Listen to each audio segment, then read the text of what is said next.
كان للرحمن حصيا. Shaitan was disobedient to Allah subhanahu wa ta'ala. Then verse 46 is the reply of his uncle. Now the reply of Ibrahim's uncle is a reply where if my uncle replied like this to me, I would think of taking physical action. قال أراغب أنت عن آلهتي يا إبراهيم. Are you, O Ibrahim, going against my idols? You're my nephew, I understand, but you're disbelieving in my idols? لَإِن لَمْ تَنْتَهِ لَأَرْجُمَنَّكَ وَهْجُرْنِ مَلِيًّا. If you do not stop, what shall I do? لَأَرْجُمَنَّكَ. لَأَرْجُمَنَّكَ means what? Stone you. I won't just disagree with you, no. I will stone you to death. As in, like you continue in your way, I will stone you. The word لَأَرْجُمَنَّكَ or لَنَرْجُمَنَّكُمْ, anyone read it elsewhere in the Quran? Surah Yasin. When they come, the disciples of Jesus in Surah Yasin, and we find they tell them that we will stone you to death. Listen to the reply of Ibrahim to his uncle. If your uncle had just said to you, I will stone you to death, wouldn't you say to him, who do you think you are speaking to me like that? Or let's take this outside? Or just leave him? No. Listen to the reply. قَالَ سَلَامٌ عَلَيْكَ. Peace be upon you. سَأَسْتَغْفِرُ لَكَ رَبِّي. I will ask Allah to forgive you. The idea is that you may not believe in God, but you are still my uncle. And the fact that you are still my uncle means that while I disagree with your beliefs, akhlaq has to be maintained. That's why you find Shaheed al-Thani, may Allah bless his soul, when he writes about Salat al-Rahim, he says that when you examine Salat al-Rahim, he says that there are 6 levels towards Salat al-Rahim, which have to be understood. That the way you treat your relatives, there are 6 ways. The first way is the highest way. You consider your relative like yourself. How many times have you had a cousin who you feel is your brother? As in, there's not been a moment where you've said, he's my cousin, he's my brother. Anything that pains him, pains me. When he smiles, I smile. Like I have with my own cousin, for example. I can't go maybe a few days without seeing him. I have to see him, because when I see him, it brings a smile to my face. Shaheed al-Thani says that the first level of Salat al-Rahim is that the highest level is you consider your relatives like yourself. He says then the second level of Salat al-Rahim is that you help them overcome their hardships. You don't necessarily consider them like yourself.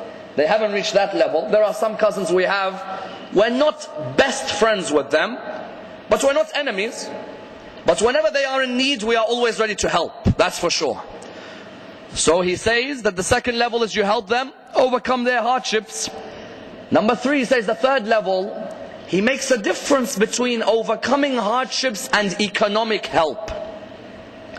You see, the second one, overcoming hardship, is that, for example, I know my cousin needs a hand round his shoulder. The third level is he needs a bit more than that. He needs economic help.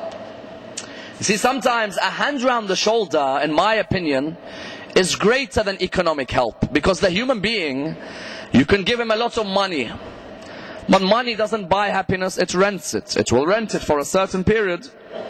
But emotional warmth is different. When you put your hand around your cousin and tell him, don't worry, it's different from sticking him a loan of 5,000 US.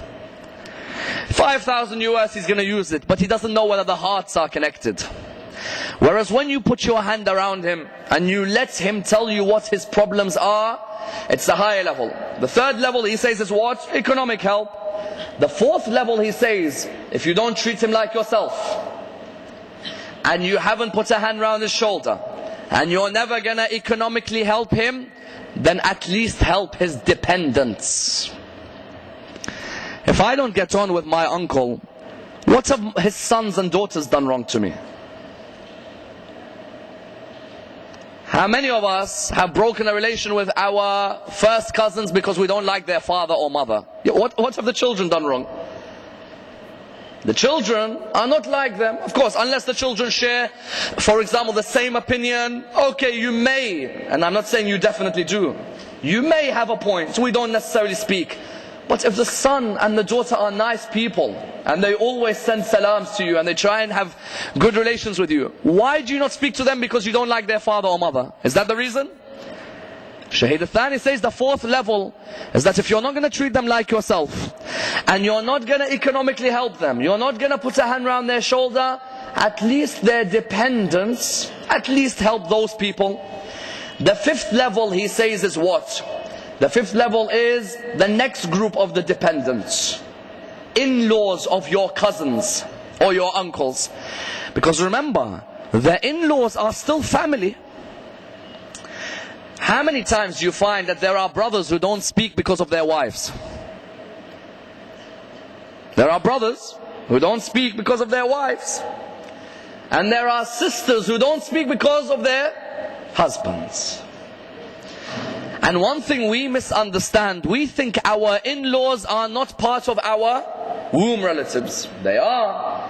They are not on the highest category, no. But they are still members within the family.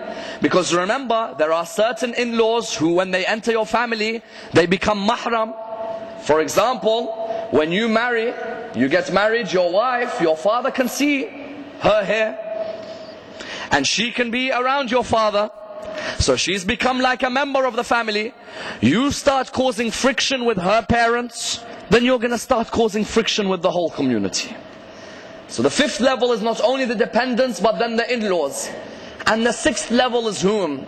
The sixth level, Shaheed al-Thani says, if you don't treat them like yourself, and you don't put a hand around their shoulder, and you don't economically help them, and you don't look after the dependents, and you don't look after the in-laws, then at least just say assalamu alaikum to them.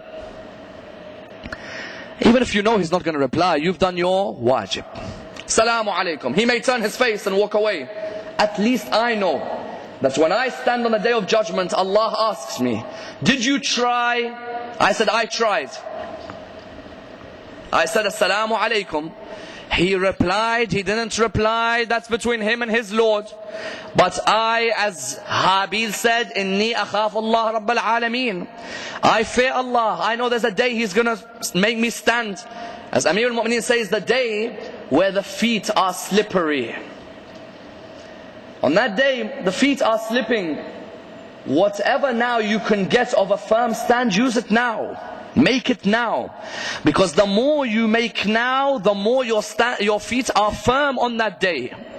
Whereas the more sins you build up now, the more the feet are slipping on that day.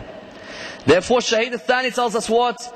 He says the sixth level is that you come forward and say Salamu Alaikum. He has a second word to this. He says even if you just offer them a glass of water, whether the person drinks or no, is up to him. But when you offer that glass of water, it makes him think that, you know what, he considered me. And if he considered me, why don't I show consideration back to him? That's why the first trait we have examined in Luqman is that he was a man, wherever he would walk in all his life, whenever people had a problem, they would always say, let's go to Luqman. Because when you have a problem, Luqman will sit with you and listen to both sides. Because part of settling the problem is not only me coming forward and saying, what's your opinion? Okay, that's it, let's move. No. The opinion, as Allah showed Dawood in the Quran, even if an opinion seems very sound from one side, listen to both and then come forward with a conclusion. In the same way with Luqman, Allah says to him, inspires him, that whenever you hear people with differences, listen to both sides, then make a conclusion. In our communities, when a divorce happens, and you are very good with the daughter's side, with the wife, but you don't know the husband's side, you listen to the wife's side, and she makes the story the most horrific. Have you listened to his side? No. I've only listened to her side, I've already judged. What do you mean you've already judged? Who are you to judge? If you have ilm al-ghayb, judge. But if you don't have ilm al-ghayb, then don't judge. Listen to both sides, sit them both down, listen to both sides, then make a conclusion. That's why this trait is of the utmost importance in Luqman, and one that we have to take on board in our own lives. Inshallah, tomorrow we will examine the second trait in Luqman, that being that Luqman was not a prophet of God. Therefore, why did Allah raise his status? And which other prophets of God, which other non-prophets are mentioned in the Quran who Allah raised their status? Wassalamu alaikum wa rahmatullah wa barakatuh.